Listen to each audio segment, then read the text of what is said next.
તો દમણ દીવના સાંસદ ઉમેશ પટેલે સંસદમાં ગુજરાતમાં દારૂબંધીનો મુદ્દો ઉઠાવ્યો છે। દારૂબંધી હોવા છતાં ગુજરાતમાં કરોડો રૂપિયાનો દારૂ વેચાય છે। ગિફ્ટ સિટી સહિતની જગ્યાઓમાં સરકારે દારૂના વેચાણ પર છૂટ આપી હોવાની વાત તેમણે કરી। દારૂબંધી હોવા છતાં દારૂની પરમિટ કેમ અપાય છે તેની વાત પણ સાંસદ દ્વારા કરાઈ। गुजरात में शराबबंदी है, फिर भी शराब आसानी से उनके हर गली मोहल्ले में मिलती है। और मजे की बात है, गुजरात में शराब के सेवन के लिए कानूनी परमिट मिल जाती है और सभी 77 वहां पर 77 होटलों को, रेस्टोरेंटों को शराब परोसने का लाइसेंस भी दिया जाता है। गुजरात के गिफ्ट सिटी में शराब सेवन की छूट दी जाती है। महोदय जी, ये कैसा प्रतिबंध है? दारू जहां वहां बिकती है, वहां परमिट मिलती है, फिर भी दारूबंदी है।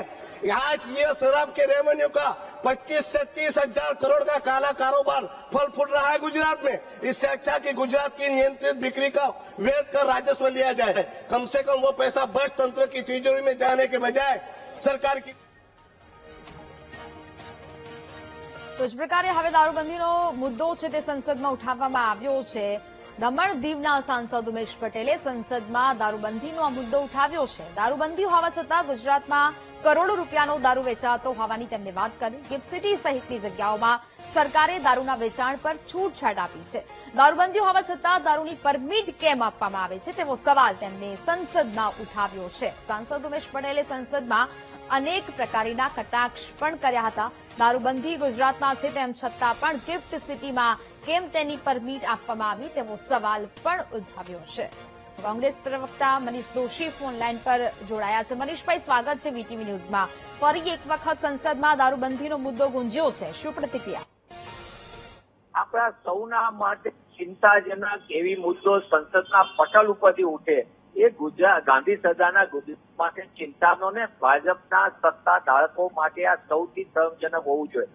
ભાજપાના શાસનના 30 વર્ષમાં જે રીતે ગુજરાતમાં દારૂનું રેલમછેલ થાય છે, ડ્રગ્સ અને દારૂનો બેરોકટોક વેપલો ચાલે, એના કારણે ગુજરાતની ભાવિ પેઢી બરબાદ થઈ રહી છે।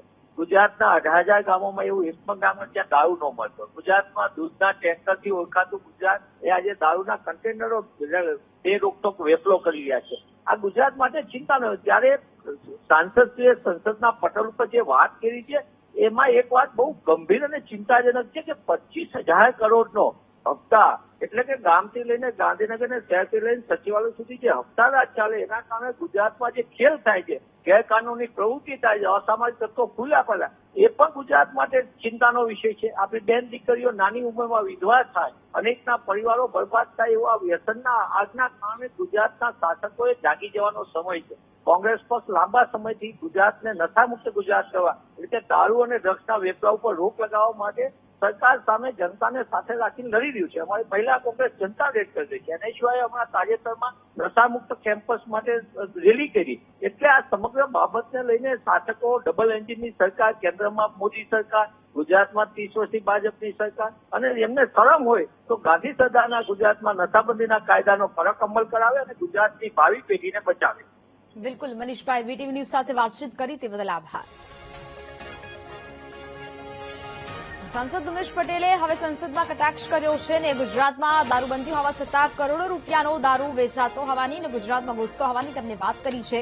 ગુજરાતમાં બેરોકટોક દારૂનો વેપલો થાય છે તેવી કોંગ્રેસ પ્રવક્તા મનીષ દોશીએ પણ વાતચીત કરી। એટલે કે ફરી એક વખત દારૂબંધીનો આ મુદ્દો સંસદમાં ગુંજ્યો છે। સંસદમાં આ પ્રકારનો મુદ્દો સાંસદ ઉમેશ પટેલ દ્વારા ઉઠાવવામાં આવ્યો। દારૂબંધી હોવા છતાં કરોડો રૂપિયાનો દારૂ ગુજરાતમાં આવે છે અને ગુજરાતમાં કરોડો રૂપિયાનો દારૂ વેચાય પણ છે તેવી વાત તેમણે કરી। ગિફ્ટ સિટી સહિતની જગ્યાઓએ સરકારે દારૂના વેચાણ પર છૂટ આપી હોવાની વાત પણ તેમણે સંસદમાં કરી। દારૂબંધી હોવા છતાં દારૂની પરમિટ કેમ અપાય છે તેવો સવાલ સાંસદ દ્વારા કરાયો છે।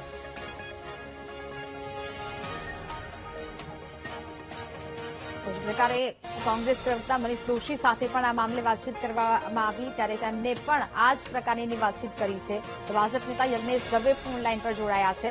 યજ્ઞેશભાઈ, સ્વાગત છે વીટીવી ન્યૂઝમાં। હવે ફરી એક વખત આ દારૂબંધીનો મુદ્દો છે તે સંસદમાં ગુંજ્યો છે, શું કહેશો? સંસદ સભ્ય ઉમેશ પટેલે જે રજૂઆત કરી છે એ ઉમેશ પટેલની પોતાની અંગત મંતવ્ય છે અને સંસદની અંદર એ રજૂઆત કરી શકે છે। ગુજરાતની અંદર ગમે તે પક્ષની સરકાર આવી, કોંગ્રેસ હોય, ભારતીય જનતા પાર્ટી હોય કે કોઈ પણ હોય, એ દારૂબંધીમાં હિંસાથી રહ્યા છે। દારૂબંધી ગુજરાતની અંદર છે અને રહેશે આ ભારતીય જનતા પાર્ટીની સરકાર વતી માનનીય મુખ્યમંત્રી શ્રી ભૂપેન્દ્રભાઈ પટેલ વતી અને માનનીય નાયબ મુખ્યમંત્રી શ્રી હર્ષભાઈ સંઘવી વતી હું કહું છું પક્ષમાંથી કે ભારતીય જનતા પાર્ટી ગુજરાતમાં દારૂબંધી રાખશે અને દારૂબંધી રહેશે. ક્યાંક ને ક્યાંક અમલની અંદર કોઈક જગ્યાએ કોઈ અસામાજિક તત્વો દ્વારા હેરા કરવામાં આવતા હોય અથવા તો ચિંતા કરવામાં આવતા હોય તો એના માટે પ્રશાસન અને પોલીસ સજ્જ છે અને એને તાત્કાલિક પકડીને એની પર ગુનો નોંધી એની કાર્યવાહી પણ કરવામાં આવે છે અને જો સંબંધિત કોઈ પોલીસ અધિકારી કે સરકારી અધિકારી સંકળાયેલો હોય તો એની પર પણ એક્શન લેવામાં આવે. પણ યજ્ઞેશભાઈ, માનો છો ખરી ને કે ગુજરાતમાં દારૂબંધી છે પરંતુ ને વેચાય પણ છે ખરો?